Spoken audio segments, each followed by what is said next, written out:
Un petit stress est bon, en fait. Ça fait travailler l'organisme, mais il faut que l'organisme soit capable de gérer ça. On a survécu à beaucoup de choses, et donc notre organisme est fait pour des alternances jeunes-nourris. On est fait pour être capable de stocker, et on est fait aussi pour être capable de libérer.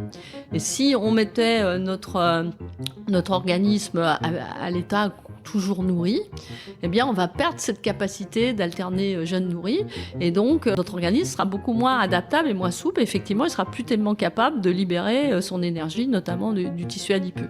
Ça, c'est ce que tu as appelé la flexibilité métabolique. Voilà, c'est quelque chose qui nous paraît important, et puis qui peut même être important philosophiquement, si on veut dire.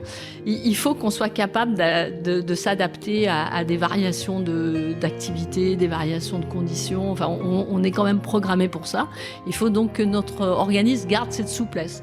Cette souplesse, ça lui permet effectivement de jeûner plus longtemps s'il n'y a pas, mais ça lui permet aussi peut-être de faire un gros repas, de bien stocker et puis d'attendre. Et ça permet aussi de faire de l'activité physique un peu intense, etc. Ouais, un petit stress est bon, en fait. Ça, j'adore comme notion, parce que c'est vraiment très contre-intuitif. Et donc, ce qui est important, c'est ce que tu disais, c'est de faire en sorte que notre corps il soit encore dans des situations un petit peu stressantes.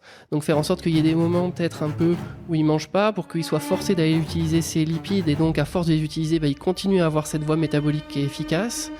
Faire des efforts physiques de basse intensité, par exemple, qui vont utiliser des lipides et qui vont entretenir cette voie métabolique. Faire des efforts physiques qui sont plus intenses, parce que justement là on va aller utiliser ces glucides, et voilà, et essayer de tout mélanger, un peu tout faire pour que notre corps il continue. Et ce que tu as dit, ce qui est mauvais, c'est quand on met notre corps dans une seule et même condition et qu'après il n'y a plus de variation. Il n'y a plus de capacité d'adaptation, et globalement on est fait pour être adapté,